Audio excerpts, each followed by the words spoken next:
If you see a listing for a 2-bedroom apartment in the city center for $800 a month, keep scrolling. I don't care if it has hardwood floors. I don't care if it has a skyline view. I don't care if you are living out of your car and desperate. Just burn the flyer. Block the number. Run. I didn't run. I signed the lease. And now, I'm recording this on a burner phone with 6% battery left, hoping someone finds the audio file before the thing in the hallway figures out how to work the doorknob. My name is irrelevant now. Let's just say I was a guy who thought he'd struck gold. The building was called the Archibald. It was one of those pre-war brick monoliths that managed to survive gentrification, stuck between a glass-paneled tech startup and an overpriced coffee roastery. It looked tired, but solid. The landlord, a guy named Mr. Halloway, met me at the entrance. He was sweating. It was 45 degrees out, mid-November, and this guy had sweat stains ringing the armpits of his cheap suit. He didn't make eye contact. He just handed me a heavy brass key and pointed to the stairs. 4th floor. Suite 404. I remember joking about the number. Error 404. Apartment not found. Mr. Halloway didn't laugh. He just shuffled his feet and muttered something about the elevator being out of service since the 90s. He didn't come up with me. He claimed he had a knee injury, but I saw him practically sprint to his sedan the second I took the key. That should have been the first red flag. But I was 24, broke, and I had just secured a place that usually went for $3,000. I was too busy calculating how much money I'd save on rent to notice the silence. That's the first thing that hits you about the 4th floor. It's not quiet. It's silent. There's a difference. Quiet is the absence of noise. Silence is a heavy thing. It's a pressure in your ears, like being deep underwater. The air in the hallway smelled like ozone and old copper pennies. You know that smell? The smell of a nosebleed. I unlocked door 404. Inside, it was perfect. Too perfect. The hardwood gleamed like it had been polished that morning. The walls were a creamy, unblemished white. There wasn't a speck of dust. Not one. It looked like a museum exhibit of an apartment rather than a place where people lived. I dropped my duffel bag in the living room. The sound of the canvas hitting the floor echoed too loudly, bouncing off the walls with a sharp crack. I spent the first hour just wandering around, touching things. The radiators were cold. The windows were painted shut, just a thick layer of white latex paint sealing the sash to the frame. I figured I'd scrape it off later. I was just happy to be inside. I went to the kitchen to put away the 6-pack of beer I'd brought as a housewarming gift to myself. That's when I saw it. There was a sheet of paper taped to the stainless steel refrigerator. It wasn't a handwritten note. It was a laminated document, thick and official looking, with the building's letterhead at the top. It was titled, Residential Protocols and Safety Guidelines, Unit 404. I popped a beer, leaned against the counter, and started reading. I thought it was going to be the usual passive-aggressive landlord stuff. Don't flush wipes. No loud music after 10. Separate your recyclables. It wasn't. Rule 1. The tenant is to remain inside the master bedroom between the hours of 3 a.m. and 4:15 a.m. The door must be closed. Under no circumstances should the tenant attempt to view the living room during this window. Rule 2. If the sound of scratching is heard from the ventilation ducts, the tenant must immediately turn on all water faucets in the unit. Do not turn the water off until the scratching is replaced by a wet, slapping sound. Rule 3. Do not acknowledge the person standing in the periphery of your vision near the hallway mirror. If you look at it directly, it acknowledges you. Rule 4. Fresh meat, specifically red meat, raw, must be left on the center of the kitchen island before the tenant goes to sleep. Minimum 1 pound. If this is forgotten, the tenant is considered the substitute. Rule 5. Keep the temperature below 65 degrees. Heat accelerates the metabolism. Rule 6. If the front door knocks 3 times, answer it. If it knocks 4 times, hide in the bathtub and draw the shower curtain. If it knocks once, it is already inside. I stood there, beer halfway to my mouth, staring at the list. I laughed. I actually laughed out loud. I figured the previous tenant was a horror writer or just a massive troll. It was elaborate. The lamination was a nice touch. I peeled the tape off the fridge, intending to toss it in the trash, but the tape left a sticky residue that smelled like vinegar. I read Rule 4 again. If this is forgotten, the tenant is considered the substitute. Creepy. Very creepypasta. I respected the effort. I tossed the list onto the kitchen counter and went back to the living room to set up my TV. I was determined not to let a prank ruin my mood. This was my castle. My cheap, impossible castle.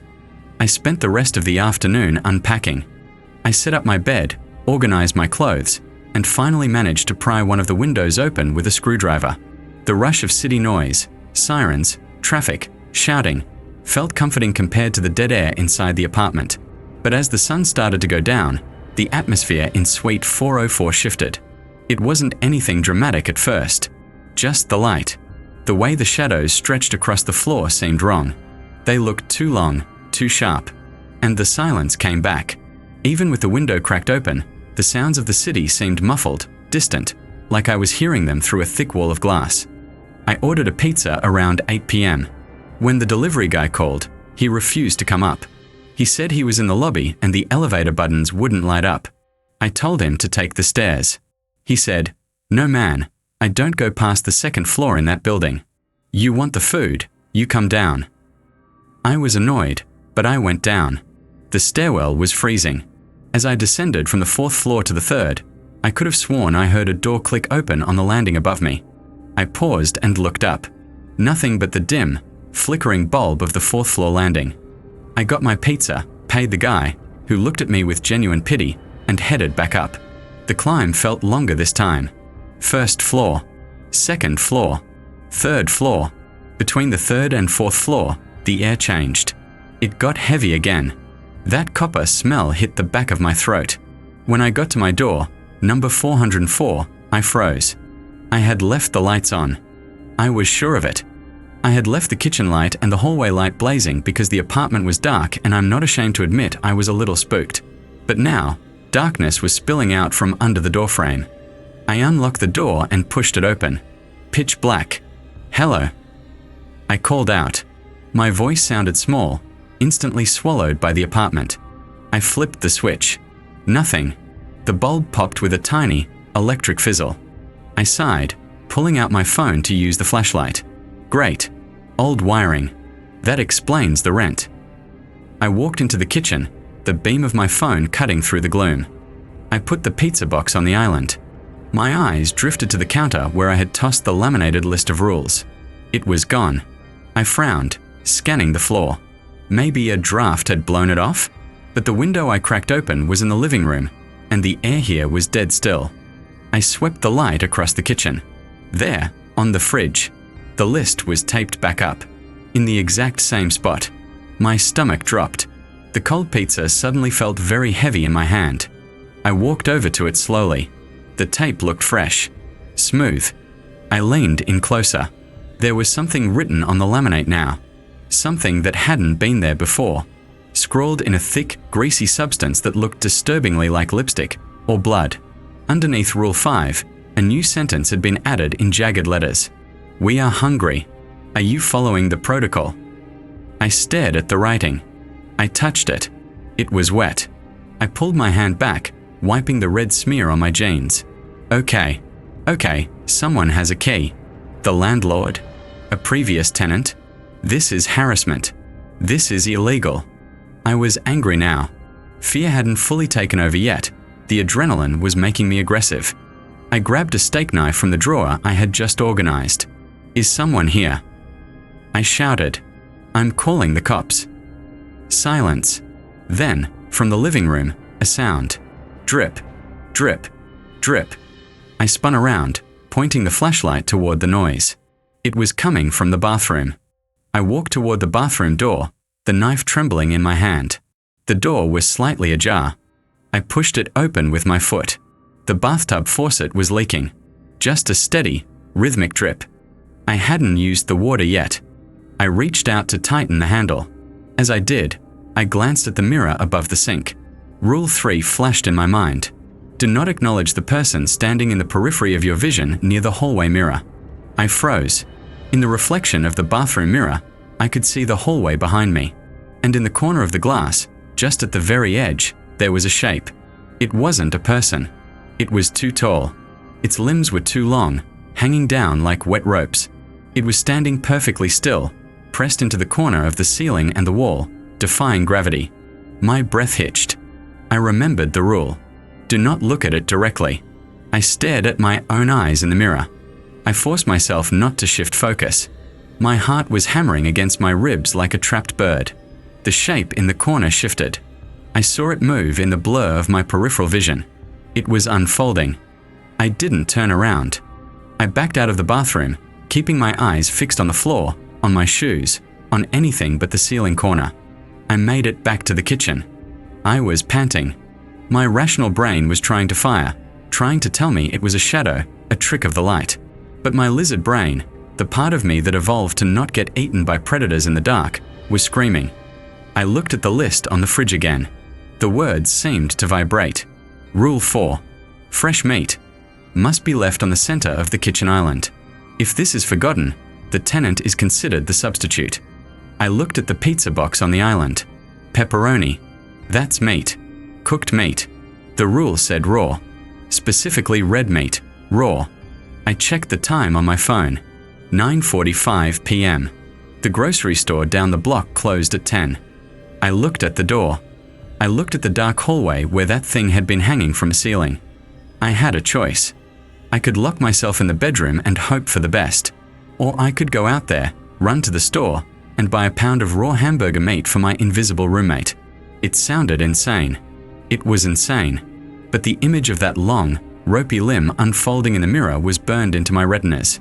I grabbed my wallet. I grabbed the keys. I ran. I sprinted down the 4 flights of stairs, nearly breaking my neck. I burst out into the cold night air, gasping. People walking by looked at me like I was a junkie. I didn't care. I ran to the bodega on the corner. I bought 2 pounds of ground beef. The cashier looked at me, then at the sweat on my forehead. "Rough night?" he asked. "You have no idea," I wheezed. I walked back to the building. Standing outside, looking up at the 4th floor, I saw my window. The light was off, but as I watched, a shadow moved across the glass.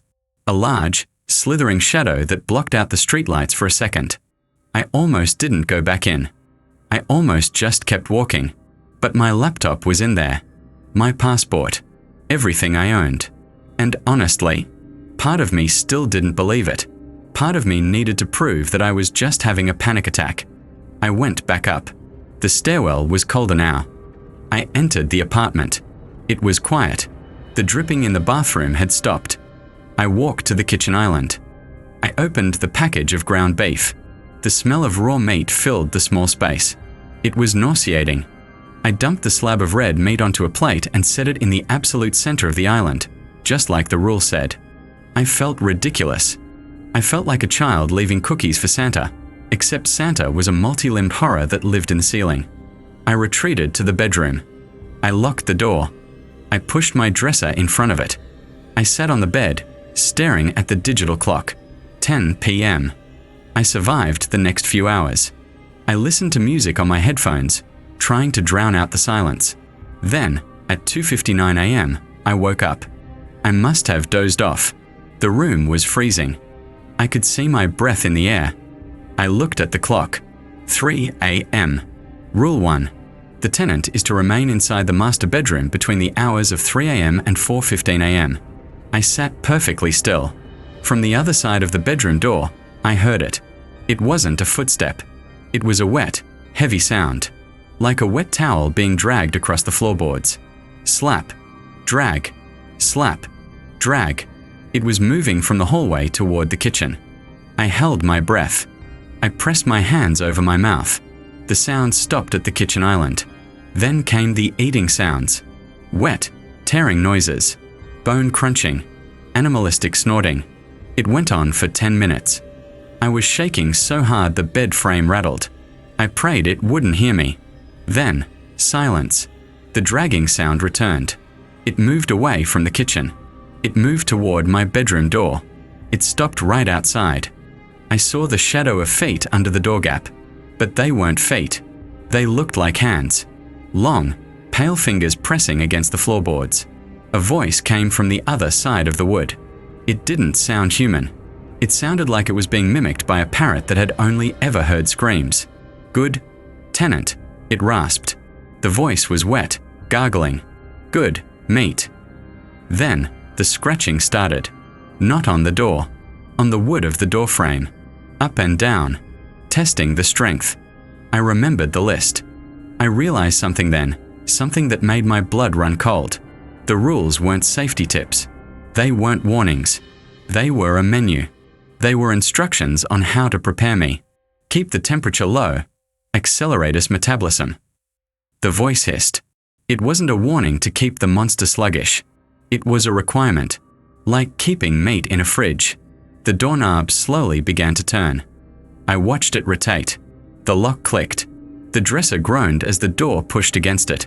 I'm recording this now because the dresser is heavy, but it's not that heavy. It's 3:15 a.m. I have an hour left until the safe window. I don't think the rules apply to it.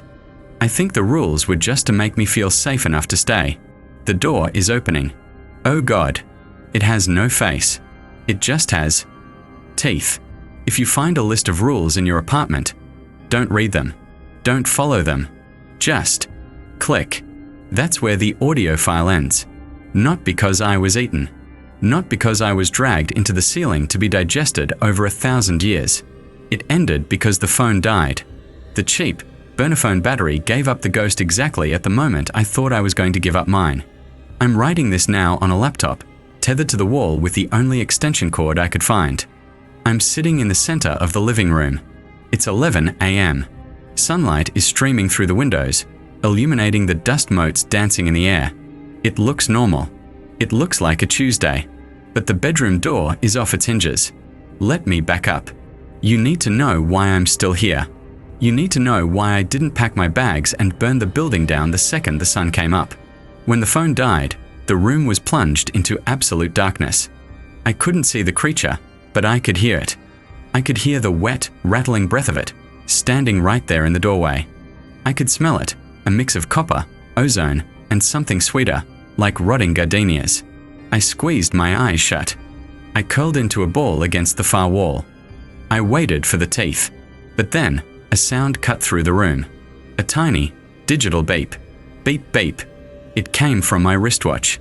The alarm I had set for work, back when I had a job, back when my life was normal. 4:15 a.m. The breathing stopped. Instantly. There was no growl of frustration. No retreating footsteps.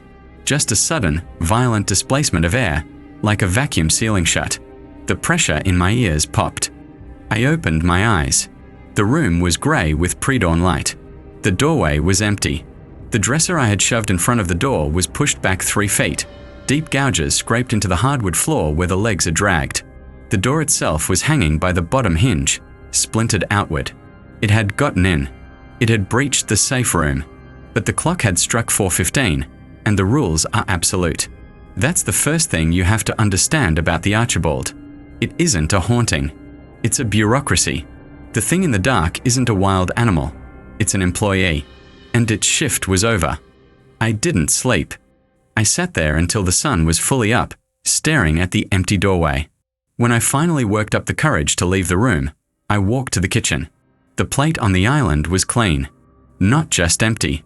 Clean. It looked like it had been run through a dishwasher. There wasn't a speck of grease or a single smear of blood left. I stood there, gripping a hammer I'd pulled from my tool bag, staring at the fridge. The laminated list was still there. Residential protocols and safety guidelines. I reached out to rip it down. I wanted to tear it into confetti, but as my fingers brushed the edge of the paper, I noticed something. The fridge had moved. During the night, in its frenzy to get to the meat, or maybe to get to me, the thing must have bumped the refrigerator. It was skewed about 2 inches to the left, and in the gap between the fridge and the wall, something was wedged. It wasn't white like the laminated list. It was yellow, lined notebook paper. It was balled up tight, shoved deep into the crevice as if someone had tried to hide it in a hurry. I pulled it out. It was stiff with age and grime. I smoothed it out on the counter, using the side of my hammer to flatten the creases. The handwriting was frantic. All caps. Jagged. The ink was faded, blue ballpoint. It was a list, but it wasn't the residential protocols. At the top, triple underlined, it read, "The Crumpled Etiquette, real." My hands were shaking as I read it. The curiosity that killed the cat was currently wrestling with the terror that wanted to paralyze me. This is the crumpled etiquette phase. The part where you realize the rules you were given are a lie, or at least, a half-truth designed to keep you compliant. Here is what the yellow paper said. 1. The laminated list is for the landlord, not you. If you follow the laminated list, you are fattening it up. You are seasoning yourself. 2. Do not feed it red meat. Red meat makes it solid. If it is solid, it can touch you. Keep it on a diet of fruit or grain. It hates the texture of citrus. 3. The mirror watcher is shy. If you look at it, it unfolds because it thinks you are inviting it to dance. It doesn't know how to dance. It only knows how to break limbs. Don't look. If you do look, wink. Confuse it. 4. The tapping in the pipes isn't scratching. It's Morse code. It's the previous tenants. They are in the walls. They are warning you about the 3 a.m. window. The window isn't safe. The bedroom isn't a sanctuary. It's a pantry. 5. If you find this note, you have roughly 48 hours before Halloway comes to check the meat quality. If you are still alive, he will be disappointed. He will try to intervene. I read the list 3 times. Red meat makes it solid. I looked at the spotless plate on the island. I had fed it 2 pounds of raw ground beef. I had followed Rule 4 of the laminated list perfectly. I thought I was buying my safety. Instead, I had given it the protein it needed to manifest fully enough to break down a solid oak door. I felt a wave of nausea. I ran to the bathroom and retched into the toilet. When I lifted my head, I avoided the mirror. I kept my eyes on the floor tiles. But in the periphery, I saw it again. The shape. It was clearer today. Denser. Yesterday, it had looked like a shadow. Today, it looked like a smudge of oil paint on reality. I had made it stronger. I stumbled back to the living room. My brain was firing on all cylinders now. Panic had burned off into a cold, hard resolve. I needed to know which list was real. The official, laminated document that looked like a hotel policy sheet? Or the frantic scrawls of a madman on yellow paper? Logic dictated the laminated list was the trap. Why would a monster need safety guidelines unless those guidelines were actually farming instructions? Temperature below 65 degrees, the laminated list said. Heat accelerates the metabolism. If I kept it cold, it stayed slow. That made sense. But the crumpled note didn't mention temperature. I needed supplies. If I was going to survive tonight, and I had to survive, because I had nowhere else to go and I'll be damned if I let a sweat-stained landlord win, I needed to change the game. I grabbed my keys and the hammer. I taped the yellow note to my chest, under my shirt. I didn't want to leave it in the apartment. I went downstairs. The elevator was still dead. The stairwell was quiet, but the copper smell was faint, lingering like stale cigarette smoke. I walked 4 blocks to the nearest hardware store. It was one of those old-school places, smelling of sawdust and PVC glue. I bought 3 deadbolts. I bought a bag of oranges, citrus, the note said. I bought a caulking gun and silicone sealant. And then, feeling like I was in a fever dream, I walked to the bodega. The same clerk was there. He was watching a soccer game on a tiny TV behind the plexiglass. He looked up when I dumped the bag of oranges and a box of salt on the counter. "Making margaritas?" he asked, eyeing the hammer sticking out of my belt. "Something like that," I muttered. "Hey, you know anything about the Archibald? The building down the street." The clerk's face changed. The boredom evaporated, replaced by a guarded look. He turned the volume down on the TV. 404, he asked. I froze. "How did you know?" "Nobody comes in here looking like you unless they're in 404, or the basement." He leaned forward. "You the new meat." "I'm the tenant," I corrected, though the word felt hollow. "Sure, tenant." He spit into a cup. "Listen, kid, I don't know what you're seeing in there, but the guy before you, the guy with the twitch, he came in here buying raw liver every night for a week, said he had a stray dog. Then one night he comes in, buys a gallon of bleach and a hacksaw. Never saw him again." "Did he leave a note?" I asked. "Yellow paper." The clerk shrugged. "Don't know, but if you're smart, you won't go back. Sleep in the park. Sleep in the sewer. It's safer. I can't, I said. And it was true. I had signed a year lease. My credit was already shot. If I broke this, I was homeless. And in this city, homeless was a different kind of death sentence. Besides, something in me had snapped. I was angry. I was being hunted in my own home, and I was paying $800 a month for the privilege. Suit yourself, the clerk said. He rang me up. If you see the girl in the hallway, tell her I said sorry. What girl? The one who knocks 3 times. I took my bags and left. Back at the apartment, the atmosphere had shifted again. It was 2 p.m. The silence was heavier. It felt pressurized. I went to work. First, the door. I couldn't fix the frame, but I could reinforce it. I used the long screws. I installed the deadbolts on the bedroom door, one high, one low, one in the center. Then, the vents. Rule 2, if scratching is heard, turn on the water. Crumpled Rule 4, the tapping is Morse code. I dragged a chair under the main vent in the living room. I listened. Nothing. I tapped on the metal grate with my hammer. Clang, clang clang, clang. A pause. Then, from deep inside the ductwork, a sound echoed back. Tap, tap tap, tap. It wasn't scratching. It was intelligent. I felt a chill run down my spine, but it wasn't fear this time. It was validation. The yellow note was right. I walked to the kitchen. I looked at the fridge. I took the bag of oranges and began to peel them. The smell of citrus exploded in the room, sharp and acidic. It cut through the copper smell instantly. I placed the peels in a circle on the center of the island. Then, I placed the peeled oranges in a pyramid. If the yellow note was real, this would deter it. If the yellow note was a lie, well, at least I'd die smelling like vitamin C. I spent the rest of the afternoon sealing the windows with the silicone. I wanted this place airtight. I wanted to control the environment. As the sun began to set, the change happened again. The shadows lengthened. The light turned that sickly, bruised purple color. I retreated to the bedroom. I locked my 3 new deadbolts. I pushed the dresser back in front of the door. I sat on the bed with my laptop, the hammer, and the bag of salt. I waited. 8 p.m., 9 p.m., 10 p.m. At 10:30 p.m., the knocking started. It wasn't at the bedroom door.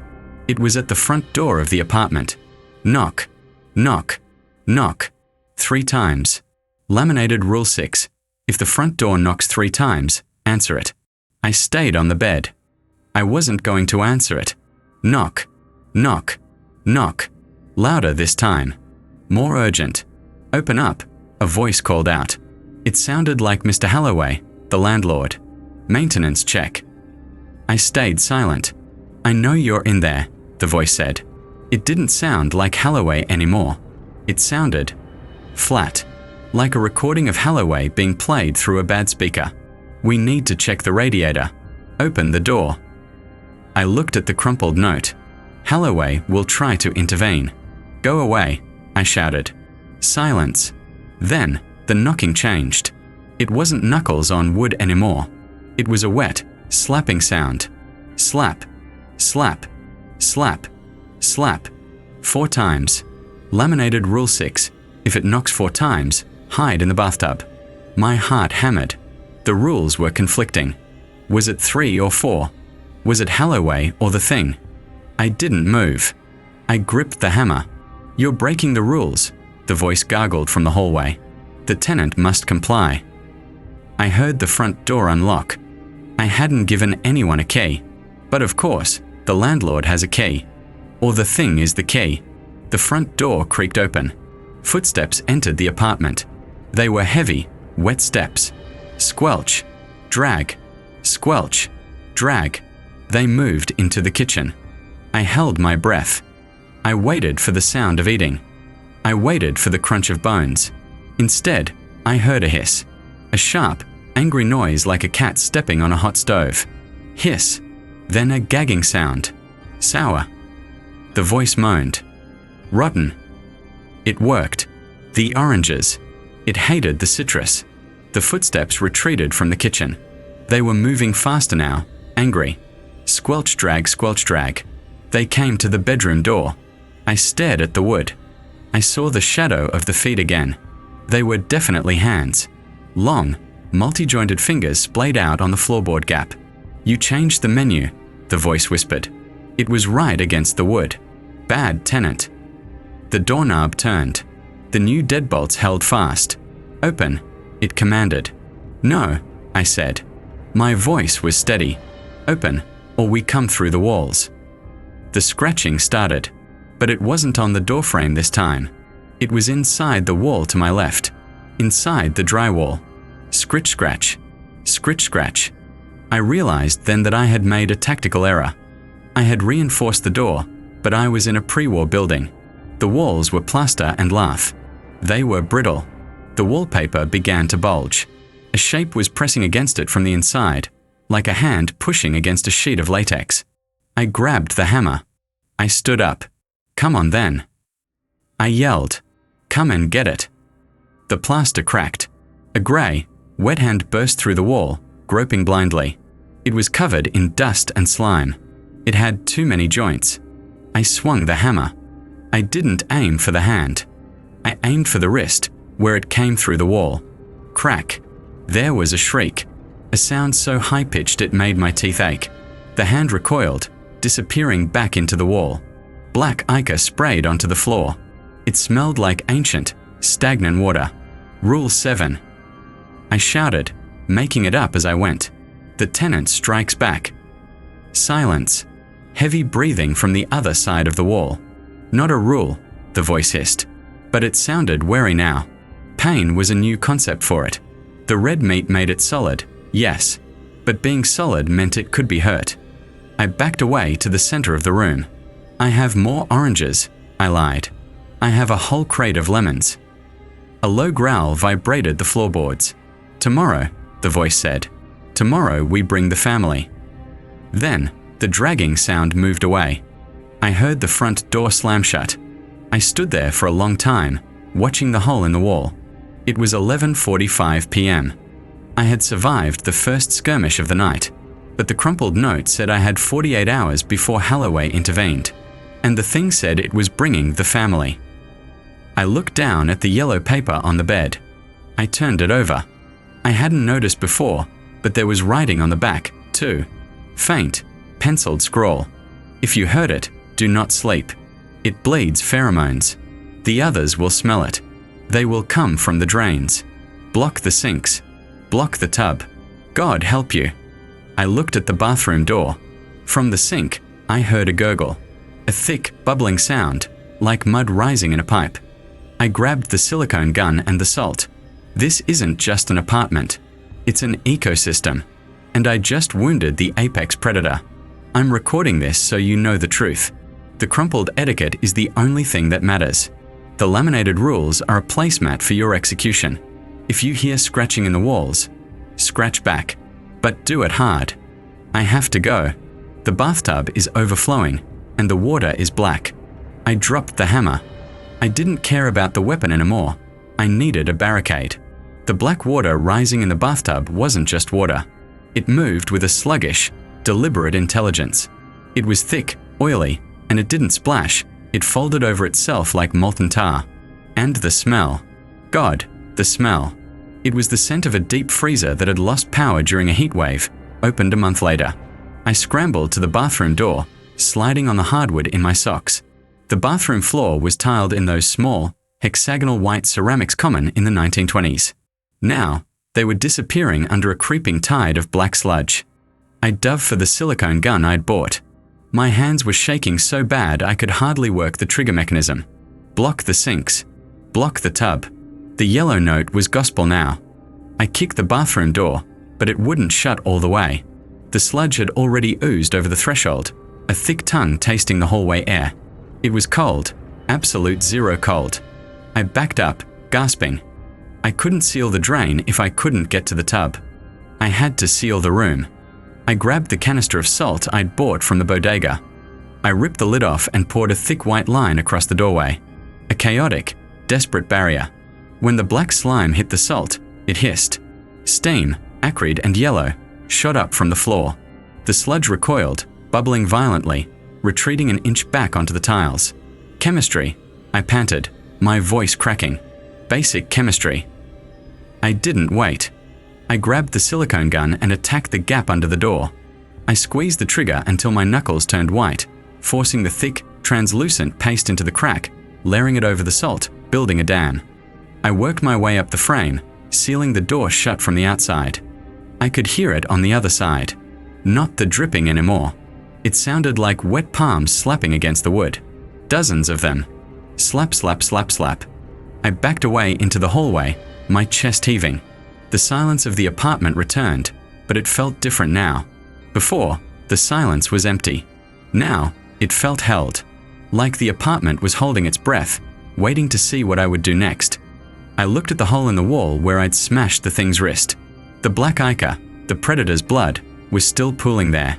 The yellow note said it bleeds pheromones. I crawled over to the puddle. It wasn't drying. It was vibrating. Tiny ripples moved across the surface of the black liquid, pulsing in time with a heartbeat that wasn't mine. I needed to clean it up. I ran to the kitchen, grabbed a roll of paper towels and a bottle of bleach spray I found under the sink. I sprayed the bleach onto the ichor. Mistake. The moment the chemical hit the black blood, the air in the room warped. A sound tore through the apartment, not a scream, but a frequency. A high-pitched whine that felt like a drill bit boring into my molars. I dropped the bottle, clamping my hands over my ears. The room spun. The geometry of the hallway seemed to stretch, the ceiling getting higher, the walls closing in. Sensory distortion. That's what the medical websites call it. Reality failure is what it feels like. When the ringing stopped, I looked at the puddle. The bleach hadn't cleaned it. The black blood had absorbed the liquid, growing larger, spreading into the grain of the wood like a cancer. It formed a shape. A symbol. No, not a symbol. It looked like a mouth. I threw the paper towels over it. I piled books on top of the towels. I dragged a rug over the books. Out of sight, out of mind. I retreated to the living room, sitting in the center of the floor with my back against the sofa. I had my hammer. I had my salt. I had my oranges. I checked my watch. 1:15 a.m. I had survived the landlord. I had survived the 3 a.m. window, technically. I had survived the plumbing. But the night wasn't over. And the unknowing invitation phase, I know that term now, looking back, was just beginning. I thought I was being smart. I thought I was fortifying my position. But I didn't understand the ecosystem of the Archibald. You see, when you block the drains, and you seal the windows, and you reinforce the doors, you aren't just keeping things out. You're sealing the pressure in. Around 2 a.m., the air in the apartment got hot. Rule 5 of the laminated list: keep the temperature below 65 degrees. I scrambled to the thermostat on the wall. It was an old, round dial. It was set to 50. But the room felt like a sauna. Sweat was running down my back. The air was thick, humid, and smelled of copper and ozone. I looked at the radiator. It was hissing. The heat wasn't coming from the boiler. It was body heat. The apartment was running a fever. I went to the window. I had sealed it with silicone earlier. Condensation was dripping down the glass, so thick I couldn't see the streetlights. I tried to wipe it away, but the moisture was on the outside. Then I saw the handprint. On the other side of the 4th floor window. A massive, greasy handprint smeared across the glass. I backed away. I needed to check the peephole. I needed to know if the hallway was clear. If I had to run, could I? I walked to the front door. The 3 deadbolts I'd installed gleamed in the dim light. I pressed my eye to the brass lens. The hallway was distorted by the fisheye glass. The flickering bulb overhead cast long, dancing shadows. Standing directly in front of my door, facing away from me, was a woman. She was wearing a yellow sundress that looked 50 years out of style. Her hair was done up in a tight bun. She was standing perfectly still. I held my breath. Was this the girl who knocks 3 times the bodega clerk mentioned? As I watched, she began to turn. Slowly. Mechanically. She didn't turn with her feet. Her feet stayed planted facing the elevator. Her torso twisted. Her neck twisted. She rotated at the waist like a disturbed marionette until she was facing the door. She didn't have a face. Where her features should have been, The skin was smooth and unbroken, like an egg. No eyes, no nose, no mouth. But she was holding something. She raised her hand. Pressed against the peephole was a piece of paper. I recoiled, but curiosity, that fatal flaw, pulled me back. I squinted. It was an eviction notice. But the text wasn't legalese. It was handwritten in red crayon. Reason for termination. Unauthorized renovation. Disruption of feeding cycle. Damage to property, the wrist. Attempted containment. Penalty. Forfeiture of bones. She dropped the paper. Then, she leaned forward. The smooth, featureless skin of her face pressed against the wood of the door. And she began to scream. But she had no mouth. The scream vibrated through the door itself. It wasn't a sound. It was a vibration that rattled my teeth and shook the picture frames off the walls. I stumbled back, tripping over the rug I had thrown over the Ica. The rug was wet. Soaked through. I looked down. The black blood I had covered up wasn't just a puddle anymore. It was rising. It was bubbling up through the floorboards like crude oil striking a gusher. And out of the oil, things were growing. Small things. At first, I thought they were insects. Cockroaches made of shadow. I shone my flashlight on them. They weren't bugs. They were fingers. Disembodied, severed fingers, scuttling across the floor like centipedes, dragging trailing nerves behind them.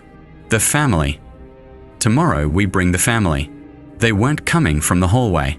They weren't coming from the drains. They were growing out of the injury I had inflicted. By drawing blood, I had planted a garden. I stomped on one. It crunched with a wet pop, dissolving into smoke. But there were too many. 10, 20, 50.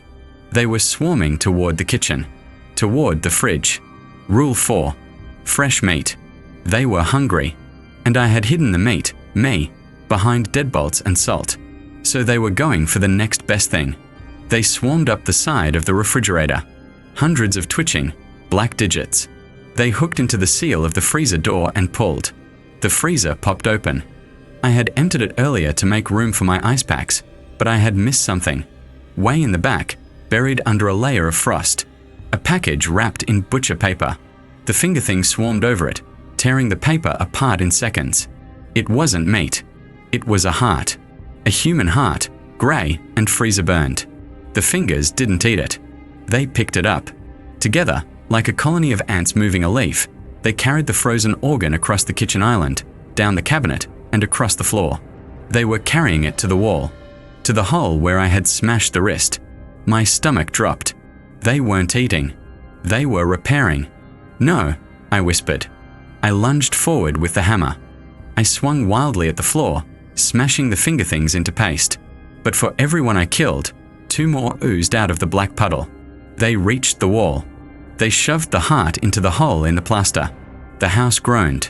A deep, structural groan that sounded like the building's spine was realigning. The hole in the wall began to pulse. The plaster cracked further, spiderwebbing out toward the ceiling. Wet, pink tissue began to knit together in the gap, fusing the drywall with something biological. I realized then what I had done. The safety rules inside the apartment, the cold temperature, the raw meat on the island, the silence, they weren't just to keep the tenant safe. They were to keep the apartment dormant. By fighting back, by heating up the room, by introducing the scent of citrus, acid, and salt, desiccant, and finally by drawing blood, I had woken the immune system. I wasn't the tenant anymore. I was the virus.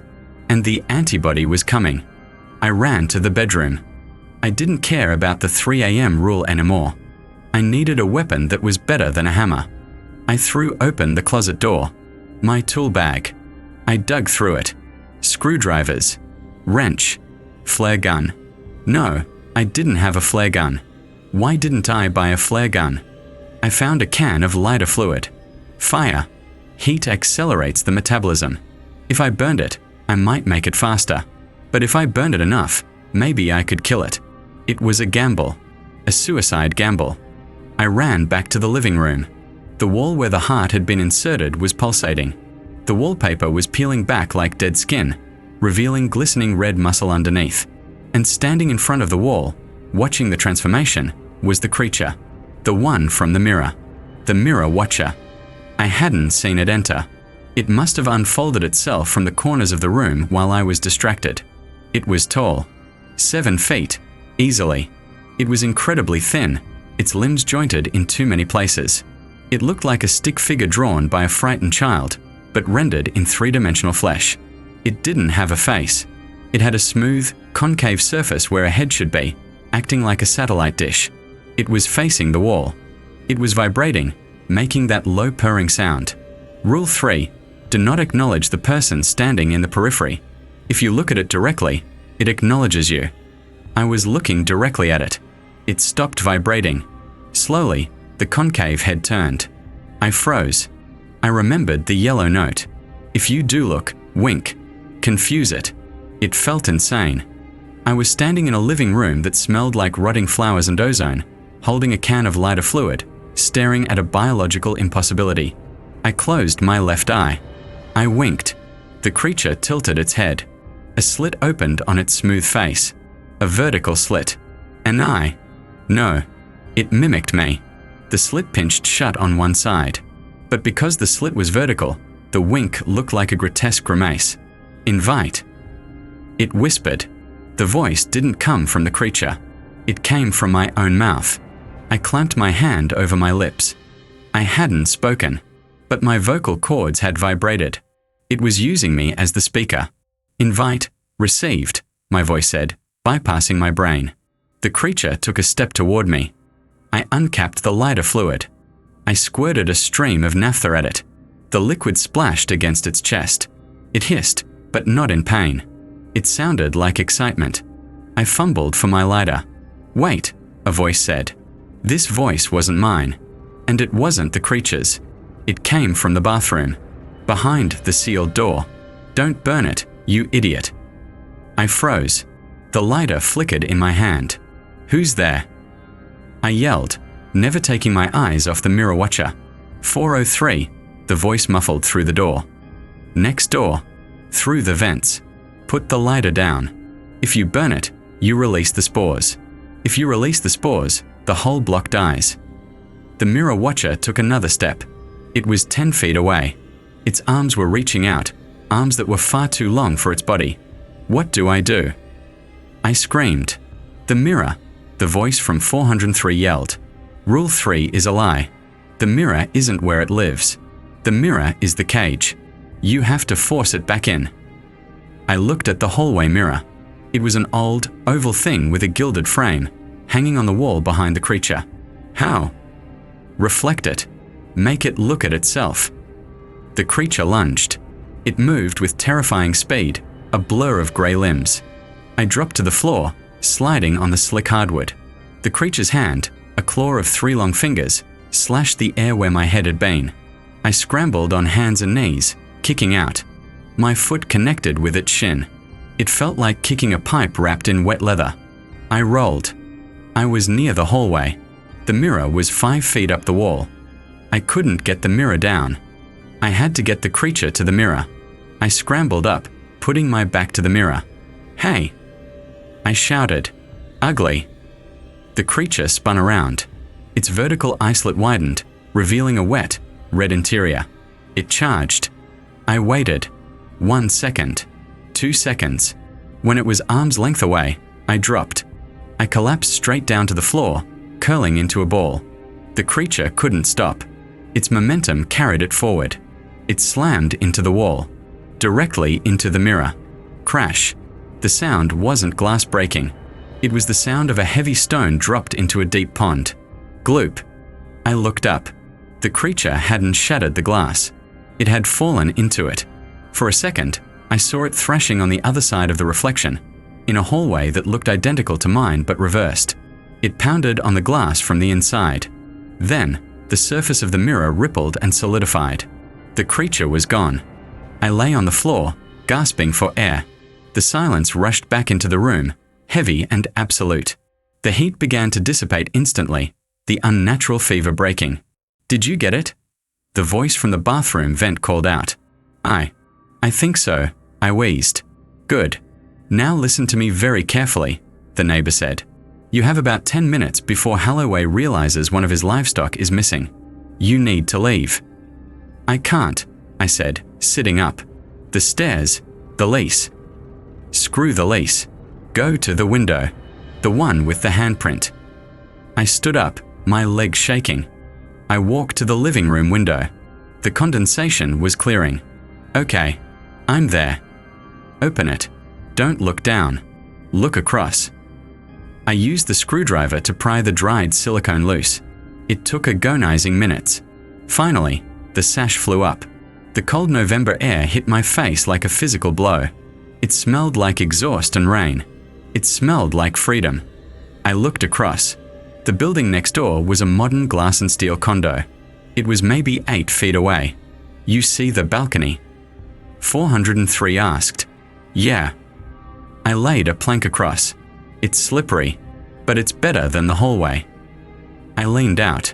There was indeed a wooden plank, a rough 2x4, bridging the gap between my fire escape and the gleaming balcony of the next building. Who are you? I asked the vent. I'm the guy who found the yellow note first, the voice said. Now go, before the bathtub opens. I looked at the bathroom door. The silicone seal was bulging. Something was pushing from the inside. The salt line had turned black. I climbed out onto the fire escape. The wind whipped at my clothes. I looked down at the alleyway, 4 stories below. Darkness. I looked at the plank. I stepped onto it. I was halfway across when I heard the sound from inside my apartment. The front door exploded inward. Not just opened, shattered. And then, a voice. Not the gargling monster voice. A human voice. Jovial. Professional. Mr. Tenant. Holloway boomed. I hope we aren't trying to break the lease early. That would be a forfeiture of the deposit.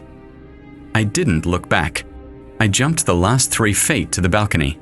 I landed hard, rolling on the concrete. I scrambled up and looked back at apartment 404.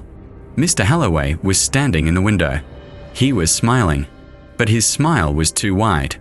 It stretched past his cheeks, all the way to his ears. And behind him, the apartment was filling with water. Black water. It was rising to the ceiling, pressing against the glass like an aquarium. Holloway waved. We'll keep your room ready, he shouted. We know where you work. We have your mother's address on the application. I turned and ran. I smashed the glass door of the condo with my hammer and sprinted through a stranger's living room, out their front door, and down the emergency stairs. I didn't stop running until I was 3 miles away, sitting in a 24-hour diner, shivering under the fluorescent lights. That was 6 hours ago. I'm writing this on the diner's Wi-Fi. People are looking at me. I smell like bleach and rotting oranges. I thought I escaped. I really did. But I just went to the bathroom here in the diner to wash the grime off my face. I looked in the mirror above the sink. I winked. My reflection didn't wink back. It just stared at me. And then, very slowly, it put a finger to its lips. Shush. I realized then. The yellow note said the mirror was the cage. But I didn't push the creature into the cage. I pushed it into the reflection. And now, I'm on this side. I looked at the diner menu. It's laminated. Rule 1. Patrons must finish their meal before the lights flicker. I'm not out. I just moved to a bigger room. I didn't scream. I didn't flip the table. I just stared at the laminated menu until the words swam in front of my eyes. Rule 1. Patrons must finish their meal before the lights flicker. Rule 2. Do not make eye contact with the cook if the kitchen door swings open. He is shy. Rule 3. Tipping is mandatory. 20% for service. 50% for silence. Rule 4. If you are still here when the jukebox plays Unchained Melody, you are the night shift. I looked up. The waitress was standing over me. She was an older woman, maybe 60, with hair dyed a color of red that doesn't exist in nature. Her name tag said Barb, but the plastic was scratched, and underneath, written in Sharpie, it looked like it said barbed. She wasn't holding a notepad. She was holding a cleaver. It was resting casually against her hip, hidden in the folds of her apron, but I saw the glint of the steel. You gonna order, hun? She asked. Her voice was like gravel in a blender. Or are you just gonna sit there and let the coffee get cold? Cold coffee offends the management. I looked at the coffee mug in front of me. I hadn't ordered it. It had just appeared when I sat down. The liquid inside was black, oily, and completely still. It didn't ripple, even when the heavy trucks rumbled by outside on the highway. "I'm not hungry," I whispered. Barb leaned in.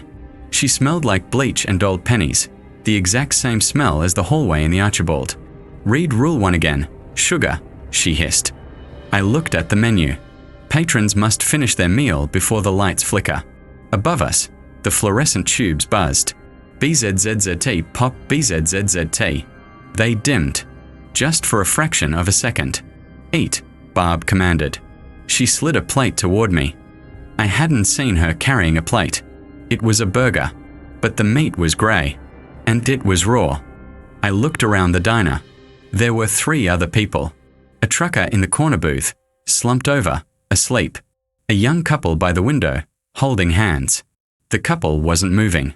They weren't breathing. They were wax figures, perfectly posed, their smiles stretched too wide, their eyes glass. The trucker snorted. He lifted his head. His face was a ruin of scar tissue. He looked at me, saw the raw burger, and shook his head slowly. He pointed to the ceiling lights. They flickered again. Longer this time. The darkness held for a full second before the buzz kicked back in. I grabbed the burger. My hands were trembling so bad I almost dropped it. I took a bite. It was cold. It tasted like copper and wet fur. I gagged, forcing it down. I chewed and swallowed, tearing through the raw meat like an animal. The lights dimmed. I shoved the last bite into my mouth. The lights went out completely. I sat in the pitch black, my mouth full of raw meat, my heart hammering against my ribs. I waited for the teeth. I waited for the dragging sound. "Good boy," Barb's voice whispered from the darkness right beside my ear. The lights snapped back on. The plate was clean. The couple by the window was gone. Their booth was empty, save for a pile of wet clothes and a puddle of that black, smelling ichor. "Checks on the table," Barb said from behind the counter. She was wiping the cleaver with a rag that was already stained dark red. I threw a 20 on the table. I didn't wait for change. I ran out the door. The night air should have been a relief. It wasn't. The air outside the diner was thick, humid, and heavy. It was wrong. It was mid-November in the northeast. It should be 40 degrees. It felt like 80. I stood in the parking lot, gasping. I looked at the sky. There were no stars. Just a flat, matte black ceiling. It looked like someone had painted over the sky with Vanderblack paint. There was no moon. Just a low, ambient grey light that seemed to come from everywhere and nowhere. I looked at my phone. The screen was cracked, but it was working. I had 3 new text messages. Sender, unknown. Time, 3:33 a.m. Message, you broke the glass. Now you have to walk on the shards. Sender, Mom. Time, 3:34 a.m. Message, we are so proud of your new apartment. Mr. Halloway says you have great bone structure. Sender, Archibald _MGMT. Time, 3:35 a.m. Message, welcome to the expansion pack. I dropped the phone. My mom has been dead for 3 years. I stood there in the parking lot of the desolate diner, and that's when the reading between the lines phase really started. I realized that the paranoia I felt in apartment 404 wasn't a localized event. The apartment wasn't the haunted house. The apartment was the tutorial level, and I had just graduated to the open world. I walked to the edge of the parking lot. The road stretched out in both directions, fading into a thick, swirling fog. There were signs along the road. Normal highway signs. Speed limit 55. But as I watched, the paint on the sign shifted. The letters rearranged themselves, crawling across the metal like ants. Speed limit 55 turned into sleep limit 55. Then, sleep kills 55. I started walking. I didn't know where else to go. I just knew I couldn't stay still. Stagnation creates mold. That wasn't a rule I read. It was a thought that pushed into my brain, foreign and intrusive. I walked for what felt like hours. My watch was dead. The hands were spinning counterclockwise at high speed. I came to a suburban neighborhood. Rows of identical houses. Perfectly manicured lawns. American flags hanging limp on porches. It looked idyllic. It looked like the American dream. But then you looked closer. You read between the lines. The grass wasn't grass. It was green wire. Millions of tiny, sharp wires poking out of the dirt. The windows on the houses didn't have glass. They were painted black. And there were no doors. None of the houses had front doors. Just smooth siding where the entrance should be.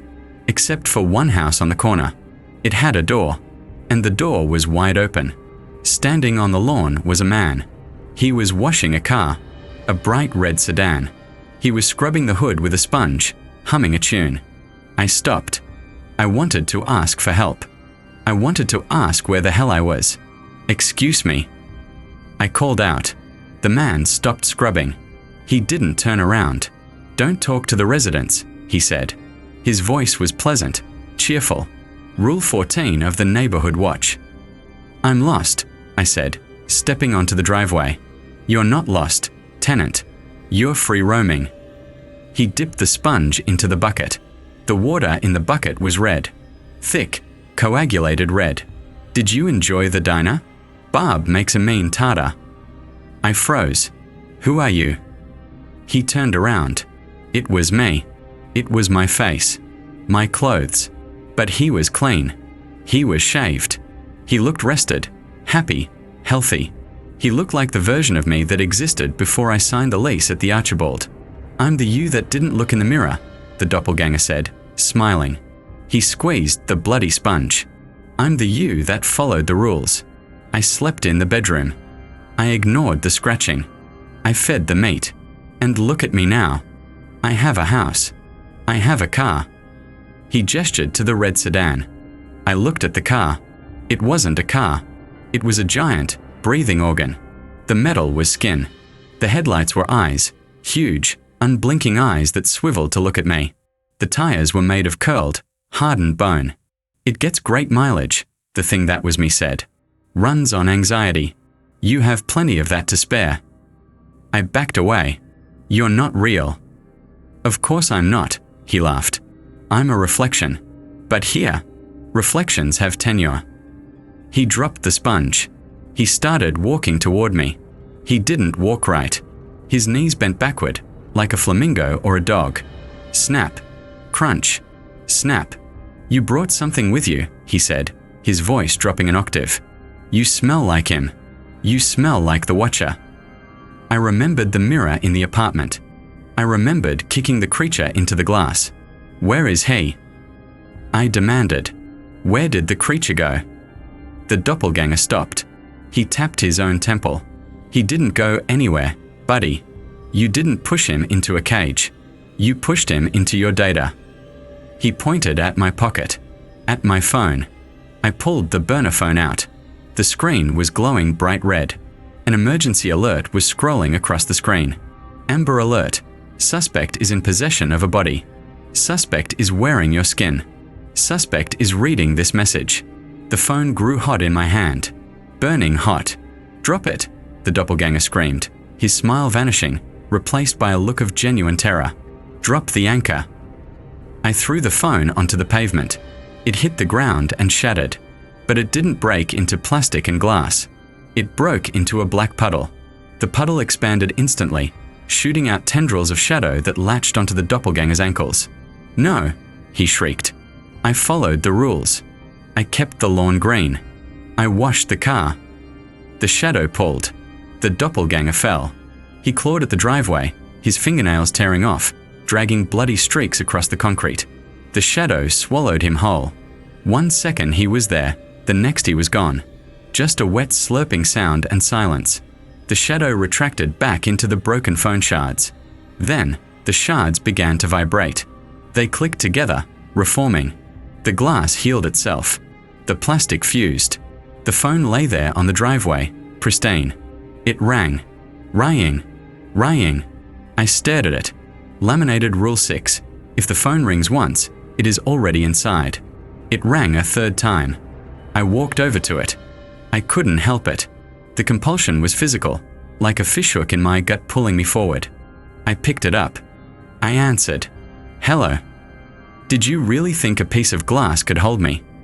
The voice was Holloway's, but underneath the sleazy landlord tone was the wet, clicking rasp of the mirror watcher. What do you want? I asked. I want to renegotiate the lease, the voice said. You see, you made a mess. You broke the barrier between the unit and the lobby. Now the whole zip code is compromised. The spores are airborne. I looked around the neighborhood. The wire grass was twitching. The black windows on the houses were opening. I escaped, I said. I'm out. You're in a diner bathroom, the voice laughed. Look in the mirror. I blinked. The suburban street vanished. The red car vanished. I was back in the diner bathroom. I was standing in front of the sink. My hands were gripping the porcelain so hard they were white. I looked in the mirror. My reflection was there, but it wasn't looking at me. It was looking over my shoulder. And behind me, in the reflection, the stall door was slowly creaking open. I spun around. The stall was empty. I looked back at the mirror. In the reflection, the stall wasn't empty. Standing in the stall, in the mirror world, was the mirror watcher. It was tall, grey, and faceless, and it was holding the doppelganger, the version of me from the suburbs, by the neck. The creature raised its other hand and waved at me in the glass. The Crumpled Etiquette Rule 3, the mirror watcher is shy. If you look at it, it unfolds. I had been looking at it. I had been interacting with it. The suburban street, the doppelganger, it was all a hallucination, a projection, a test. I realized then what reading between the lines meant. It meant that nothing I saw with my naked eyes was real anymore. The only truth was in the reflection. The world I was standing in, the real world, was the lie. The mirror was showing me the actual state of things. I looked at the walls of the diner bathroom in the reflection. They weren't tile. They were pulsating red meat. The sink wasn't porcelain. It was a carved bone bowl. And I wasn't wearing a jacket. I was covered in the black ichor. Okay, I said to the reflection. Okay, I get it. I took a deep breath. I grabbed the heavy metal soap dispenser off the wall. I didn't throw it at the mirror. I turned around and smashed it into the empty air of the real stall behind me. Crack. There was a screech. A spray of black blood appeared in midair. I had hit something invisible. I see you. I shouted. I know how to read it now. I swung again. Thud. The air shimmered. The cloaking device, or whatever psychic camouflage this thing used, failed. The mirror watcher flickered into visibility in the real world. It was crouched on top of the toilet, its long limbs folded up like a spider. It was clutching its knee where I had hit it. It hissed at me. Illegal eviction. I'm not the tenant anymore, I said, backing toward the door. I'm the landlord. I ran. I burst out of the bathroom, past the counter where Barb was chopping something, with a rhythm that matched my heartbeat. Checks paid. I yelled. I slammed through the front door of the diner and into the parking lot. This time, I didn't stop to look at the sky. I ran to the nearest car, an old pickup truck with the engine idling. The driver was gone. I jumped in. I threw it into gear. As I peeled out of the lot, I saw the diner in the rearview mirror. It wasn't a diner. It was a giant mouth. The door was the throat. The windows were teeth. And the neon sign on the roof didn't say diner. It spelled out digestion. I drove. I drove until the gas gauge hit empty. I'm currently parked on the shoulder of Route 9, somewhere near the state line. But I don't think state lines exist anymore. I found a new list. It was tucked into the sun visor of the truck. It's written on the back of a gas station receipt. Rules of the road. 1. Do not look at the GPS. It wants to take you to the center. The center is hungry. 2. If you see a hitchhiker with a face that looks like yours, run them over. It is a mercy. 3. The radio only plays the truth on static stations. If you hear music, you are hallucinating. 4. Keep the windows up. The air is 40% spores now. 5. You are infected. The itch in your left arm is the root taking hold. I looked at my left arm. There's a small black bump on my forearm, just under the skin. It itches, and if I look closely, if I really squint, I can see it moving. I'm going to cut it out. I have a pocket knife. I have a lighter. I'm recording this because I need you to know the most important rule. The one I figured out by reading between the lines of Holloway's game. The monsters aren't invading us. They are terraforming us. The apartment wasn't a haunted house. It was a Petri dish. And I'm patient zero. I'm going to cut the root out now. If the audio cuts off, it's because I hit an artery. Or because the root fought back. If you see a listing for a 2-bedroom apartment at the Archibald, burn it. If you see a diner with a flickering light, keep driving. And if you look in the mirror and your reflection blinks when you don't, smash the glass. Use the shards. Cut it out. Cut it all out. Click. That clicking sound. That final, mechanical termination of the recording. It felt like I was severing a limb. In a way, I was. I was cutting off the version of myself that believed help was coming. I sat in the cab of the stolen truck, the silence of Route 9 pressing against the windows like physical weight. The dashboard clock blinked 3:33 a.m. The angel number, my mom used to call it. A sign of guidance. Here, on this highway that shouldn't exist, it just meant I was deep in the witching hour's ugly, feral cousin, the feasting hour. I looked at my left arm. The pocket knife was dull. It was a rusty promotional thing from a hardware store I visited a lifetime ago. I flicked the lighter, heating the blade until the metal turned a sick, angry orange. The smell of hot steel mingled with the smell of the truck cab, stale tobacco, pine air freshener, and the underlying, sweet rot of the spores. I didn't count to 3. Counting gives you time to back out. I jammed the blade into my forearm. The pain was blinding. It was a white-hot spike that drove straight up to my shoulder and detonated behind my eyes. I screamed, but the sound was swallowed by the cab. I dragged the knife down, slitting the skin over the black bump. Blood welled up. It wasn't red. It was dark, maroon, thick as molasses. And then, the bump moved. It didn't just wiggle. It thrashed. Under the layers of my dermis, the black root coiled tight around my radius bone. It sensed the heat. It sensed the intrusion. I dropped the lighter. I dug my fingers into the incision, ignoring the slick, wet warmth, and grabbed the thing. It felt like grabbing a live wire. A jolt of electricity, not voltage, but pure, distilled panic, shot through my nervous system. Don't, a voice echoed in my head. It wasn't a voice I heard with my ears. It was a thought that wasn't mine. We are nesting. We are becoming. Get out, I snarled through gritted teeth. I pulled. The resistance was impossible. It was anchored. I could feel tiny, microscopic hooks tearing through my muscle fibers. My vision grayed out at the edges. I leveraged my boot against the dashboard, braced my arm against the steering wheel, and hauled with everything I had left. With a sound like tearing wet canvas, the root gave way. I fell back against the seat, holding the parasite up in the dim moonlight. It was about 4 inches long. It looked like a cross between a tapeworm and a fiber optic cable. It was black, segmented, and dripping with that maroon sludge. And it was screaming. A high-pitched, tea kettle whine that made the glass of the windshield vibrate. I didn't study it. I didn't preserve it for science. I threw it onto the passenger floorboard and stomped on it. I stomped until my heel hit the metal of the floor. Crunch. Squelch. Pop. The screaming stopped. The thing dissolved into a puddle of black tar, smoking slightly as it ate through the rubber floor mat. I wrapped my arm in a greasy rag I found in the glove box and duct taped it tight. It wasn't sterile. It wasn't pretty. But the itching was gone. The alien thought voice was silent. I checked the gas gauge again. Empty. The needle was buried so far below it looked like it was trying to hide. I couldn't stay here. Stationary targets are just plated food. I pushed the door open and stepped out onto the asphalt. The air was different here. The rules of the road note on the visor had mentioned spores, and it wasn't lying. The fog wasn't just water vapor.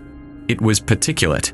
It swirled in lazy, intelligent patterns, clinging to my clothes, trying to find a way in through my tear ducts, my nostrils, the open wound on my arm. I pulled my shirt up over my nose and started walking. The breakdown lane was littered with debris. Not trash. Debris. Suitcases burst open, spilling clothes that looked decades old. Children's car seats, empty and shredded. And cars. Every 100 yards or so, a vehicle abandoned on the shoulder. I approached a station wagon. The windows were fogged up from the inside. I wiped a circle on the glass. Inside, the car was filled with what looked like grey cotton candy. Webs. Thick, dense webbing that filled every cubic inch of the interior. And in the center of the web, sitting in the driver's seat, was a shape. It was humanish, but it had been hollowed out. The skin was papery and translucent, stretched over bones that looked too sharp. On the dashboard of the station wagon, pressed against the glass, was a handwritten sign. I stopped for the dog. There was no dog. Don't stop. I kept walking. My boots crunched on the gravel. To my left, the woods were a wall of black. To my right, the highway stretched into infinity. Then, I saw the lights. Not car headlights. These were harsh, buzzing sodium vapor lights piercing through the fog about a quarter-mile ahead. A tall sign loomed in the mist. Bucky's 24/7 gas and grub. The sign was flickering. BZZ's de Bucky's. BZZZE. And grub. Underneath the main logo, the digital gas price reader was displaying strange symbols. Regular, $3.50. Premium, $4.10. Diesel, $no.pe. Sols, dollar market underscore value. I laughed. A dry, hacking sound. Market value. Of course. I approached the station cautiously. It was an island of light in a sea of void. The canopy over the pumps was massive, rusted, and dripping with condensation. There were 4 pumps. Pump 1 was covered in yellow caution tape. Pump 2 was missing its nozzle. The hose had been severed, and something looked like it had chewed through the rubber. Pump 3 was humming. Pump 4 was wrapped in chains. Heavy, industrial chains with a padlock the size of a toaster. I walked past the pumps toward the convenience store. The windows were plastered with advertisements, but they were all wrong. Try new Slurpee flavor, placenta punch. Buy one, get one, time. Warning, shoplifters will be liquidated. I pushed the door open. A bell jingled. A cheerful, normal sound that felt like a slap in the face. The store was cold. Freezing. The air conditioning was blasting, humming so loud it vibrated in my chest. Keep the temperature below 65 degrees. The rule from the Archibald flashed in my mind. Cold slows them down. Maybe this place was a sanctuary. Hello. I called out. The aisles were fully stocked. Bags of chips, rows of candy bars, coolers full of soda. But as I walked down the first aisle, I noticed the details. The chip bags were breathing. Just slightly. Expanding and contracting. The soda bottles in the cooler didn't have liquid inside. They had eyes. Thousands of tiny, gelatinous eyes floating in clear suspension fluid. I made my way to the counter. There was a man standing there. He was wearing a red vest with a name tag that said Bucky. He was staring at a small portable TV on the counter. Static was playing on the screen. "Excuse me," I said. "I need a phone. And maybe a map." Bucky didn't look up. He was bald, his skin the color of uncooked dough. He was tapping his finger on the counter. Tap, tap, tap, tap. Morse code. "We don't have phones," Bucky said. His voice was flat. "Phones bring the signal. The signal brings the flies." "Okay, a map then." "Where you trying to go?" "Away from the Archibald. Away from the city." Bucky finally looked up. His eyes were entirely white. No iris, no pupil. Just white sclera. But he seemed to see me just fine. "You can't go away," he said. "You're already here. This is the digestion tract. Route 9 is the throat. We are the stomach." He reached under the counter and pulled out a laminated sheet of paper. He slid it toward me. "House rules," he said. "Read 'em fast. The shift change is in 5 minutes." I looked at the paper. It was stained with coffee and something darker. Customer service protocols. The night shift. 1. If you hear a baby crying in the bathroom, do not investigate. It is not a baby. It is a lure. Flush the toilet 3 times to drown out the sound. 2. Do not purchase the jerky. The jerky used to be the guy who tried to purchase the jerky. 3. If the lights go out, lie flat on the floor and cover your neck. The ceiling fans have blades, and they lower when it's dark. 4. Pay in exact change. If you give the cashier too much, he keeps the difference. If you give him too little, he takes the difference from your person. 5. The feasting hour is 3:45 a.m. to 4 a.m. During this time, the doors will lock. The shutters will close. You are not the customer. You are the inventory. I checked my watch. 3:40 a.m. 5 minutes, I whispered. For now, Bucky said. He pointed a doughy finger at the door. If you leave now, the things in the fog get you. They're fast. Scavengers. They like the soft parts first. And if I stay? If you stay, you gotta survive the audit. The audit. The feasting hour. The manager comes down to check the stock. If you're expired, he throws you out. If you're fresh. Bucky grinned. He had too many teeth. They were arranged in rows, like a shark. He processes you. I looked at the door. I looked at the dark, swirling fog outside. I saw movement. Shadows darting between the pumps. Tall, loping shapes that moved on all fours. The scavengers. I looked at Bucky. I'll take my chances inside, I said. Bucky shrugged. Suit yourself. Aisle 4 is fortified. I'd go there if I were you. What about you? I'm union, Bucky said. They don't eat the staff. I turned and ran toward aisle 4. It was the automotive section. Motor oil, antifreeze, windshield wipers. But Bucky wasn't lying. Someone had built a fort here. Cases of oil were stacked up like sandbags at the ends of the aisle. A shelf had been overturned to create a barricade. I vaulted over the oil cases and crouched down. 3:44 a.m. I scanned the shelves for weapons.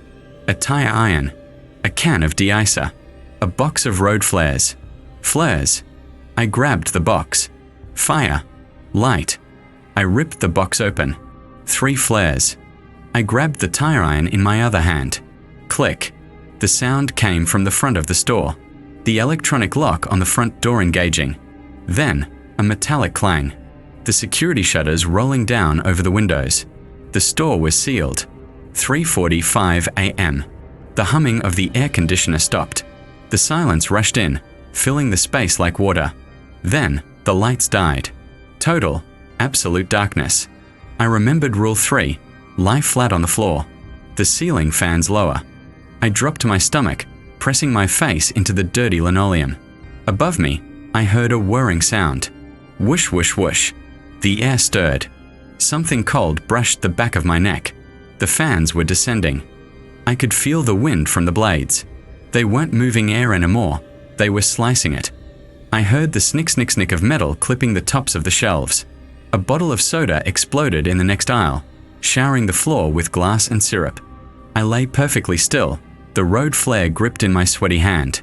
From the darkness near the front counter, I heard a sound. It was the sound of heavy, wet footsteps. But not boots. Hooves. No, claws. Claws clicking on tile. Inventory check. A voice boomed. It wasn't Bucky. It sounded like a grinder, deep and resonant, vibrating through the floorboards into my chest. Aisle 1. Chips. Stale. Discard. A massive crashing sound.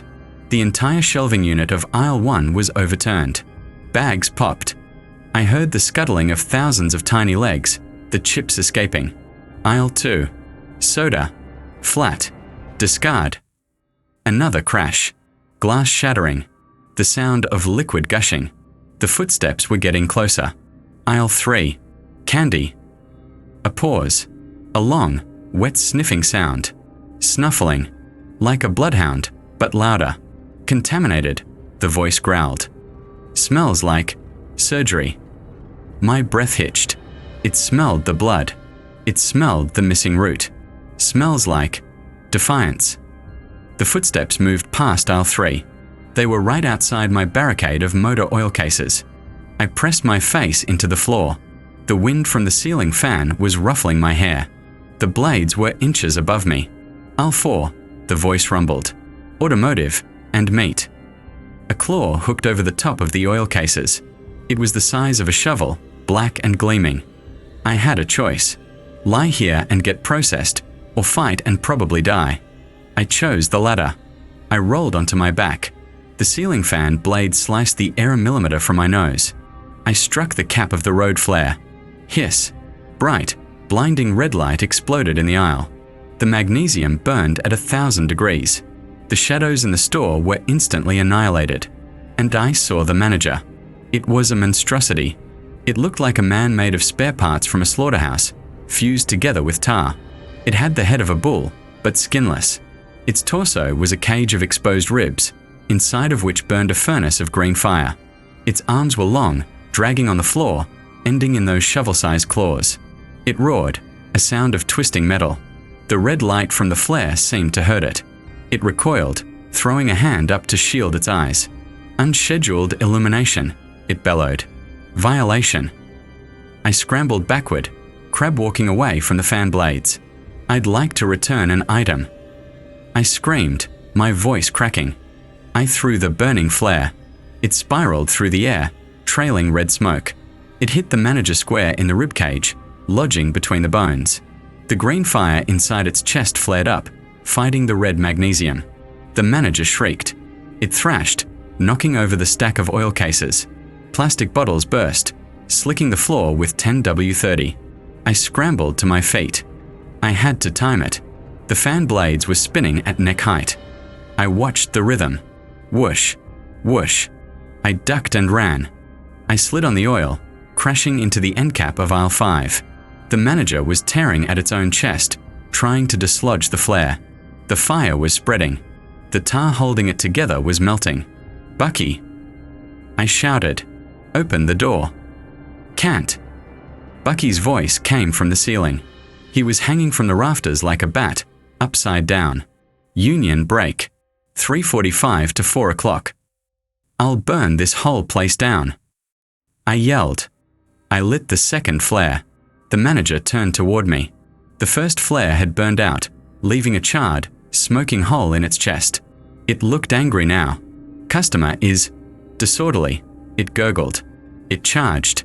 It didn't care about the fan blades. It ran right through them. The metal blades struck its body, thunk, thunk, thunk, embedding themselves in its flesh or snapping off. It didn't slow down. I turned and ran toward the back of the store. The coolers.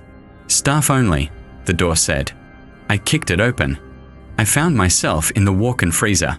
I slammed the heavy insulated door shut and spun the internal release lock. Silence. The roar of the manager was muffled. I was standing in a room full of hanging meat. But it wasn't cow. It wasn't pig. They were people. Rows of them. Hanging on hooks. They were encased in clear, gelatinous cocoons. Their eyes were open. They were alive. I walked down the row. I saw the trucker from the diner. I saw a woman in a business suit. I saw a kid wearing a baseball uniform. And then I saw the back wall. It wasn't a wall. It was a window. A massive, thick pane of glass looking out. Somewhere else. I walked up to it. I wiped the frost away. I was looking into an apartment. My apartment. Suite 404 at the Archibald. I could see the living room. I could see the kitchen island. I could see the mirror I had smashed, but I was looking at it from behind the walls. I realized then where the gas station was. It wasn't on Route 9. Not really. The Archibald wasn't just a building. It was the hub. And all these places, the diner, the gas station, the highway, they were just extensions. Rooms added onto the house. We were in the walls. I heard a pounding on the freezer door. The manager was trying to get in. The metal buckled. I looked at the window into apartment 404. Inside the apartment, standing in the living room, was the mirror watcher. It was fixing the mirror. It was carefully picking up shards of glass and putting them back into the frame. It stopped. It turned its faceless head toward the wall. Toward me. It knew I was here. I looked around the freezer. I needed a way out. There was a ventilation duct near the ceiling. It was small, tight, but the grate was loose. I climbed up on a stack of frozen boxes labeled Dream Residue. I kicked the grate. It fell with a clang. The freezer door groaned. The hinges were popping. I pulled myself into the vent. It was freezing. The metal sucked the heat right out of my clothes. I crawled. The sounds of the gas station faded. The smell of oil and popcorn faded. Now, it smelled like ozone and old copper pennies. I was crawling back into the circulation system of the beast. I crawled for what felt like miles. My knees were bleeding. My bandaged arm throbbed in time with a heartbeat that vibrated through the sheet metal. Finally, I saw lie ahead. A grate. I crawled to it and looked down. I wasn't in an apartment. I wasn't in a store. I was looking down into a massive, cavernous space. It looked like an underground lake, but the water was black, and rising out of the water were pillars. Hundreds of them. I squinted. They weren't pillars. They were apartment buildings. Stacks of them. The Archibald. The building next door. Buildings I didn't recognize. All of them sinking into this black ocean, connected by bridges made of bone and wire. And in the center of the lake, pulsing with a pale, green light, was a heart. A heart the size of a cathedral. It beat. Thump, thump. Every time it beat, a shockwave of fog rolled out, washing over the buildings. I watched as a chunk of the heart flaked off. It drifted down into the black water. As soon as it hit the water, it grew. It expanded. It formed walls. A roof. Windows. It turned into a house. Terraforming. I had said it before, but seeing it was different. They weren't just changing us. They were building their reality on top of ours, brick by brick, heartbeat by heartbeat. I pulled the crumpled etiquette note from my pocket.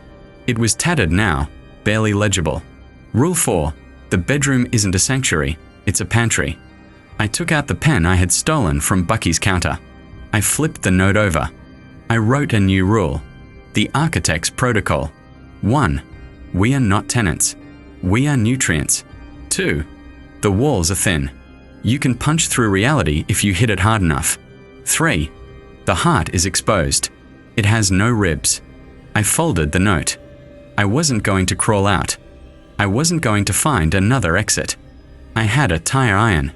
I had one road flare left, and I was directly above the heart. I kicked the grate out. It tumbled down, spinning into the abyss. It didn't make a sound when it hit the water. I looked at the flare. Feast on this, I whispered. I struck the cap. The red light blazed to life, illuminating the vast, horrific cavern. Thousands of faces appeared in the windows of the sinking buildings. Thousands of entities looked up at the new star. The mirror watcher, standing on a bridge of bone far below, looked up. It pointed at me. It shrieked, a sound of pure panic. I didn't hesitate. I jumped. I fell through the dark air, the wind screaming in my ears, the flare held out in front of me like a spear. I was aiming for the center, for the green pulse. If I missed, I died. If I hit it, well, I probably died too. But maybe, just maybe, I'd give the Archibald a heart attack it wouldn't recover from. Gravity took hold. The speed was exhilarating. As I fell, I saw the patterns on the building shift. They were trying to catch me. Balconies stretched out like hands. Windows opened to create updrafts. But I was too fast. A heavy object in freefall. I saw the surface of the heart rushing up to meet me. It was pulsating, wet, hideous. I gripped the flare tighter. I angled the tire iron down. I closed my eyes. Impact in 3, 2, 1. Wet coughing. The sound of liquid slushing. Is it recording? Yeah, the light is on. Okay, listen. If you're hearing this, I'm sorry. I missed. I didn't hit the heart. I hit the artery, the aorta, whatever the hell feeds the main structure. There was an explosion. Not fire. Pressure. It blew me sideways. I think I broke my ribs. Maybe a leg. I'm somewhere else now. It's dark. It's warm. It smells like antiseptic and flowers. I'm lying in a bed. It feels like a hospital bed. But the sheets are made of skin. Soft, processed skin. There's a window. I can see outside. It looks like a garden, but the trees are upside down. The roots are in the sky. Wait, someone is coming. I hear footsteps. High heels on linoleum. Click-clack, click-clack. Hello. Oh God, it's her. The woman from the hallway. The one with no face. She's wearing a nurse's uniform. She's holding a clipboard. She's handing me something. It's a bill. Let me read it. Itemized statement of services. Attempted assassination of deity, $500,000. Unauthorized entry to inner sanctum, $200,000. Destruction of public property, the eye of the storm, $50,000. Total due, your voice. She wants my voice. She's holding a scalpel. She's pointing at the recorder. I have to pay. If I don't pay, they send me to the incinerator. So, this is it. This is the last time you'll hear me. I'm giving her the voice, but I'm keeping the pen. I'm keeping the tire iron. I can't speak anymore, but I can write, and I can swing. The feasting hour is over. Now begins the rehabilitation phase. Don't trust the hospitals. Don't trust the nurses. And if you wake up in a room with skin sheets, start chewing. Goodbye. / wet gurgle. Static. I am typing this. It feels strange to type. My fingers feel heavy, like they are filled with leadshot instead of bone. The keys on this library computer are sticky, and the librarian keeps looking at me. She doesn't look at my face. She looks at my neck. I'm wearing a turtleneck I stole from a donation bin behind a church 3 miles back. It's wool. It scratches, but it covers the line. The line where the invoice was paid. I don't have a voice anymore. I open my mouth. I push air from my diaphragm, but nothing happens. Just a hollow rushing sound, like wind blowing over the top of an empty glass bottle. The nurse, the faceless one, she was thorough. She didn't just take the vocal cords. She took the resonance. She took the ability to scream. But she let me keep the pen. And she let me keep the memory. I need to tell you how I got here. I need to tell you about the eviction. When the scalpel finished its work, the hospital room dissolved. It didn't fade to black. It dissolved into white foam. The bed, the walls, the upside-down garden, it all bubbled away like peroxide on a wound. I fell. I hit cold, hard asphalt. It knocked the wind out of me. I lay there for a long time, staring up at a grey, overcast sky. Real clouds. Not digital textures. Not pulsating organs. Just boring, beautiful nimbus clouds. I was lying in an alleyway behind a Chinese restaurant. I could smell old fryer grease and wet cardboard. It was the most disgusting, wonderful smell I have ever experienced. I tried to sit up. A sharp pain ripped through my chest. There was a piece of paper stapled to my sternum. Not taped. Stapled. 4 heavy-duty, industrial staples driving the parchment into my pectoral muscle. I gritted my teeth, the teeth I still had, and ripped it off. It took a chunk of skin with it. I didn't bleed red. I bled a thin, clear fluid that smelled like formaldehyde. The paper wasn't laminated. It was thick, creamy cardstock with gold leaf edges. It looked like a wedding invitation.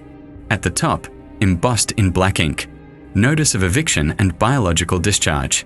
Tenant. Unit, the vascular system. Reason, incompatibility. Toxicity. Tenant tastes like ash and rebellion. Disposition. The tenant is hereby expelled from the Archibald ecosystem. The subject is deemed unfit for consumption, assimilation, or structural integration. The subject is permanently banned from all properties, frequencies, and nightmares managed by Halloway Holdings. Survival protocols, the severance package. I sat in the puddle of dumpster juice and read the rules. These weren't safety guidelines for a monster. These were instructions for a ghost. Because that's what I am now. I'm a ghost in the machine of the real world. Rule 1. Do not attempt to re-enter. The doors will not open for you. The elevators will not arrive. If you force a door, you will find only brick walls behind it. We have bricked you out of the narrative. Rule 2. You are radioactive to the mundane. Do not touch people you love. Your touch transmits the static. If you hold a child's hand, they will dream of the mirror watcher for the rest of their lives. Keep your hands in your pockets. Rule 3. Electronics will fail around you. You are a walking dead zone. Do not rely on GPS. Do not buy a smartphone. Write everything down on paper. Paper is the only medium that doesn't glitch. Rule 4. You will not feel hunger, but you must eat. If you stop eating, your body will remember it is supposed to be dead. Eat raw grains. Eat charcoal. Keep the furnace burning, or the cold comes back. Rule 5. The silence is permanent. You paid the bill. Do not try to repair the vocal cords. If you find a way to speak again, Holloway will hear you, and he will realize his mistake in letting you go. I crumpled the notice and shoved it into my pocket. I stood up. My legs worked. They felt stronger, actually. The root I had cut out of my arm was gone, leaving a shiny, silver scar that looked like a barcode. I walked out of the alley and onto the street. It was a normal street. Cars drove by. People walked dogs. A bus stopped, and tired-looking people got off. Nobody looked at me. I walked for hours. I tested the rules. I tried to walk into an apartment complex, a nice, modern one with a doorman. As I approached the automatic sliding glass doors, they shuddered. They tried to open, got stuck halfway, and slammed shut. The motion sensor light blinked red. The doorman looked through the glass, frowned, and tapped his radio. Rule 1. The doors will not open. I walked to a payphone. Yes, they still exist in the bad parts of town. I picked up the receiver. No dial tone. Just a low, throbbing hum, like a wasp trapped in a jar. Rule 3. Electronics will fail. I was hungry. Or, I wasn't hungry, but my stomach felt like a hollow pit. I found a bodega. Not Buc-ee's. A real one. I grabbed a bag of charcoal briquettes and a bottle of water. The cashier looked at the charcoal, then at me. I placed a $10 bill on the counter. I didn't touch his hand. He rang it up. The register froze. The screen scrambled into nonsense characters. "Piece of junk," he muttered, banging on the side of the machine. He waved me away. "Just take it. Get out." I went to a park. I sat on a bench and ate a piece of charcoal. It crunched like dry toast. It tasted like nothing. But as I swallowed, I felt a warmth spread through my chest. It grounded me. It made me feel heavy enough to stay attached to the earth. A stray dog approached me. It was a scruffy terrier mix, tail wagging. It sniffed my boot. Then it stopped. It whined. It backed away, tail tucked between its legs, staring at the empty air above my head. It barked once, a terrified, sharp sound, and ran. Rule 2. Radioactive to the mundane. I am typing this now because I have nowhere else to go. The library closes in 10 minutes. I can feel the computer heating up under my fingertips. The screen is starting to flicker. The fan inside the tower is whirring louder, trying to cool down the incompatibility of my existence. I survived. That's the headline. I went into the belly of the beast, I blew up its heart, and I got spit out because I gave it indigestion. But I realized something terrifying as I sat in the park, chewing on Kingsford briquettes. The eviction notice said I was banned from Holloway Holdings. But as I look around this library, I see things. I see a shadow in the corner that is too tall. I see the librarian's reflection in the window, and her reflection isn't sorting books. It's sharpening a knife. I see the ventilation grate above me, and I hear the tapping. Tap, tap, tap, tap. I was evicted from the inner sanctum. I was kicked out of the boiler room, but I'm still in the building. The whole world is the building. The Archibald was just the tumor that broke the surface skin. The infection goes all the way down. I'm looking at the person sitting next to me, a college kid studying for finals. He's drinking an energy drink. The label on the can shifted. Just for a second. It didn't say Monster Energy. It said Monster Feed. He didn't notice. None of you notice. You're all tenants, and you don't even know you've signed the lease. You think the flickering streetlight is just a bad bulb. You think the noise in the wall is just mice. You think the feeling of being watched is just anxiety. It's not. I'm the only one who can see the wires now because I'm the one they cut loose. The computer is smoking. The librarian is walking over. She looks angry. I have to go. I have to keep moving. If I stay in one place too long, the reality starts to rot around me. If you are reading this, check your lease. Check the fine print. And if you wake up at 3 a.m., don't go to the bathroom. Don't look in the mirror. Just close your eyes and pray you taste bad enough to be evicted.